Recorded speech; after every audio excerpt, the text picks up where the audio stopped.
Peninsula पर तेज झोंकेदार हवाएं जो फायर स्प्रेड के लिए सबसे खराब हालत बनाती थीं। आग पकड़ने पर ये टिंडर की तरह जल उठे।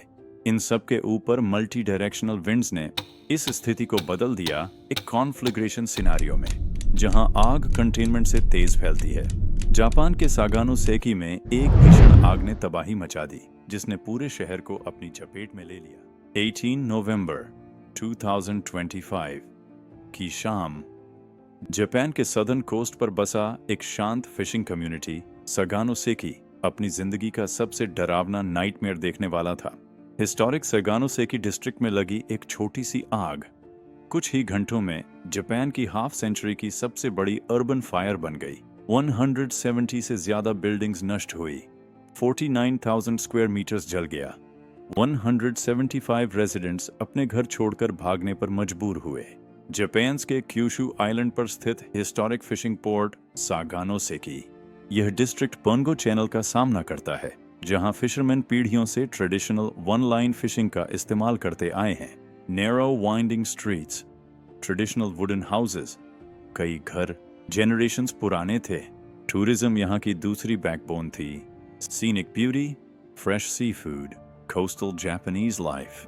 लेकिन यही चार्म, तंग वुडन स्ट्रक्चर्स, सेंचुरीज ओल्ड एलिवेज आने वाली कैटास्ट्रोफी के लिए परफेक्ट कंडीशंस बन गए। 18 नवंबर 2025 की शाम लगभग 5:45 PM पर सगानो सेकी फिशिंग पोर्ट के पास पहली लपटें दिखाई दी। विंड एडवाइजरी पहले से लागू थी। पेनिनसुला पर तेज झोंकेदार हवाएं जो फायर स्प्रेड के लिए सबसे खराब हालत बनाती थीं। एक 59 ईयर ओल्ड ऑफिस वर्कर ने बताया, हवाएं 4 डायरेक्शंस में बह रही थी। सगानो सेकी की ट्रेडिशनल वुडन कंस्ट्रक्शन जो इसकी पहचान थी, अब इस इन्फर्नो का ईंधन बन रही थी। कुछ ही मिनटों में आग बिल्डिंग से बिल्डिंग पर कूद गई। रेजिडेंट्स ने डर के साथ देखा कि कैसे उनकी कम्युनिटी पलक झपकते ही जलती चली गई। शाम होते होते एक सिंगल बिल्डिंग फायर एक नेबरहुड वाइड आग बन चुकी थी। इस आग को एक हिस्टोरिक डिजास्टर बनाने वाले 3 बड़े कारण थे। सगानो सेकी की अधिकतर इमारतें वुडन होम्स थीं। रेडिएंट हीट ही पड़ोसी घरों में आग लगाने के लिए काफी थी। यहाँ का स्ट्रीट पैटर्न सेंचुरीज पुराना है, जहाँ फायर इंजन्स जाना तो दूर टर्न भी नहीं ले सकती थी। कई अबैंडन्ड होम्स खाली, जर्जर और आग पकड़ने पर ये टिंडर की तरह जल उठे। इन सब के ऊपर मल्टी डायरेक्शनल विंड्स ने इस स्थिति को बदल दिया एक कॉन्फ्लिग्रेशन सिनारियो में, जहां आग कंटेनमेंट से तेज फैलती है। जापान के सागानो सेकी में एक भीषण आग ने तबाही मचा दी, जिसने पूरे शहर को अपनी चपेट में ले लिया। 200 से ज्यादा फायरमैन तुरंत हरकत में आए, लेकिन शहर की तंग गलियों ने उनके रास्ते रोक दिए। फायर इंजन की गाड़ियां संकरी गलियों में फंस गईं, जिससे फायर फाइटर्स को पैदल ही आग की लपटों की ओर दौड़ना पड़ा। Japan ground self defence force से मदद मांगी गई और 2 UH-1 हेलीकॉप्टरों ने ऊपर से आग बुझाने का काम संभाला। टोक्यो के प्राइम मिनिस्टर ऑफिस में क्राइसिस मैनेजमेंट ऑफिस एक्टिवेट हो गया, जहां अधिकारी आग के फैलाव का एनालिसिस कर रहे थे। 12 घंटे बाद भी आग बेकाबू थी और हवा के रुख बदलने से लपटें और भी तेजी से फैलने लगी। आग आवासीय क्षेत्र से निकलकर जंगल तक पहुंच गई, जिससे 4.1 हेक्टेयर फॉरेस्ट एरिया जलकर खाक हो गया। तेज हवाओं ने जलते हुए अंगारों को पानी के पार पहुंचा दिया, जिससे त्सुत्शिमा आइलैंड पर भी आग लग गई। छठे दिन तक भी फायरमैन आग के हॉटस्पॉट बुझाने में लगे रहे, जो इस डिजास्टर की कॉम्प्लेक्सिटी को दर्शाता है। जैसे जैसे आग नेबरहुड को निगलती गई, 175 रेजिडेंट्स को तुरंत इवैक्यूएट किया गया। आग की लपटों के बीच फायर फाइटर्स ने बुजुर्गों की मदद की, जबकि बच्चे धुएं में रो रहे थे। इमरजेंसी शेल्टर्स एस्टैब्लिश किए गए और प्रेफेक्चरल गवर्नमेंट ने डिजास्टर रिलीफ लॉ इन्वोक किया। ह्यूमन टोल कम था, लेकिन दर्द गहरा। एक व्यक्ति कार्डियोपल्मोनरी अरेस्ट में मिला और उसकी डेथ कंफर्म हुई। रेजिडेंट्स वेंसडे को लौटे तो पाया कि पूरा इलाका सील किया हुआ था। हमने सिर्फ घर नहीं खोए, हमने यादें खो दी। वेंसडे आफ्टरनून तक 350 घरों में बिजली नहीं थी। 2 दिन बाद भी 270 होम्स पावरलेस थे। लॉसेस सिर्फ मटेरियल नहीं थे, इमोशनल भी थे। अंतिम क्षति चौंका देने वाली थी।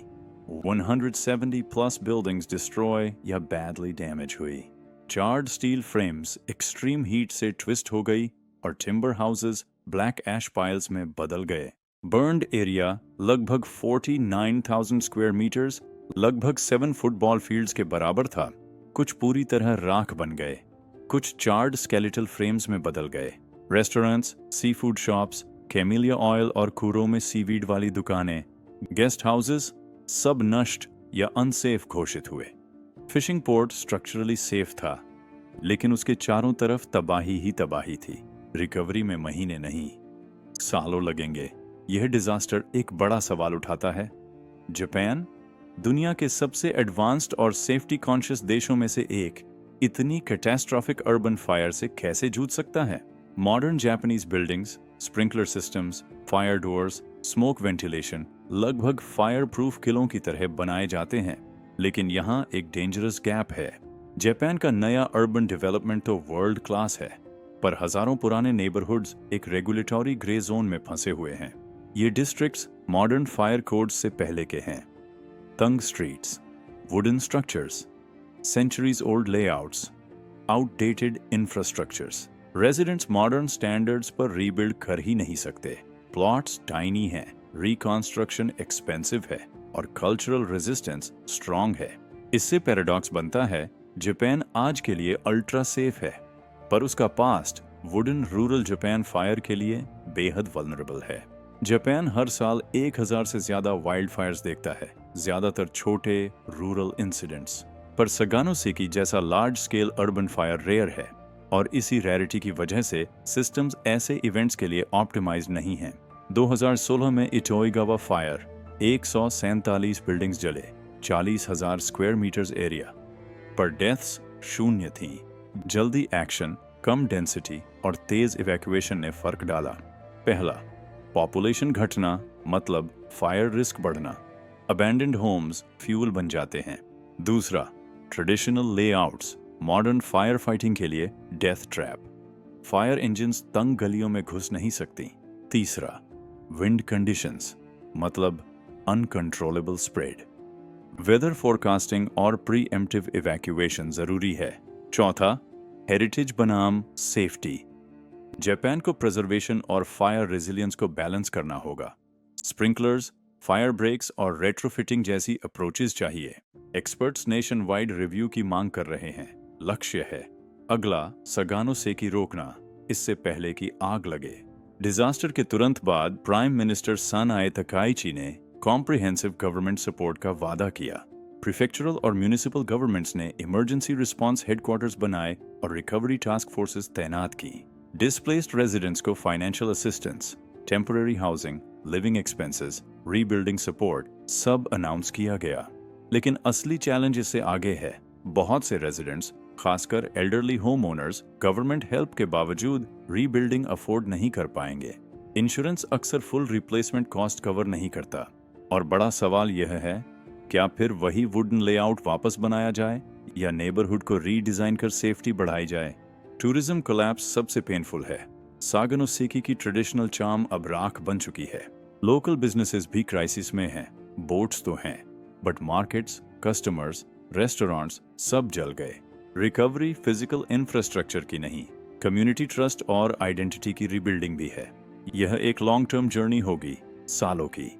2025 ओइटा फायर एक आइसोलेटेड ट्रेजेडी नहीं, यह एक नेशनल वार्निंग है। जापान भर में सैकड़ों ऐसे टाउन्स हैं, historic fishing ports, mountain villages, rural towns, जहां वही कंडीशंस हैं। क्लाइमेट चेंज विंड इंटेंसिटी बढ़ा रहा है। ऐसी फायर्स भविष्य में और अग्रेसिव हो सकती हैं। पहला रास्ता, वल्नरेबल टाउन्स को रेट्रोफिट करना, महंगा और कल्चरली सेंसिटिव। दूसरा, स्ट्रिक्ट इवैक्यूएशन प्रोटोकॉल्स अपनाना, यह मानकर चलना कि कुछ हिस्टोरिक डिस्ट्रिक्ट्स इनहेरेंटली रिस्की हैं। तीसरा, इनोवेटिव सॉल्यूशंस अपनाना, community wide suppression systems, AI early warning networks, narrow street fire fighting technology. जो भी रास्ता चुना जाए, ओइटा फायर ने दिखा दिया है कि इवन द सेफेस्ट नेशंस में भी कैटास्ट्रॉफिक अर्बन फायर्स वास्तविक खतरा हैं। 18 नवंबर 2025। सगानोसेकी के लोगों ने सिर्फ बिल्डिंग्स नहीं खोए, उन्होंने मेमोरीज खोई।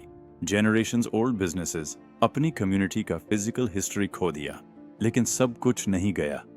फिशिंग बोट्स अब भी हार्बर में तैर रही हैं। सेकी मैकरल की रेसिपीज अब भी जीवित हैं। कम्युनिटी बॉन्ड्स अब भी साथ हैं। आग ने उन्हें परखा, लेकिन तोड़ा नहीं। फायर फाइटर्स ने 6 दिन तक लड़कर फ्लेम्स को बुझाया। अब असली रीबिल्डिंग शुरू है, स्ट्रक्चर्स की नहीं, पूरी कम्युनिटी की। 2025 ओइटा फायर, जापान की नियरली 50 इयर्स की सबसे बड़ी अर्बन फायर, एक पेनफुल रिमाइंडर है कि हेरिटेज और सेफ्टी का संतुलन आज पहले से ज्यादा जरूरी है। सगानो सेकी की कहानी अभी खत्म नहीं हुई। यह तो एक नया चैप्टर शुरू हुआ है, जहां ट्रेडिशन और सेफ्टी एक साथ भी टिक सकते हैं अगर सही लेसन सीखे जाएं।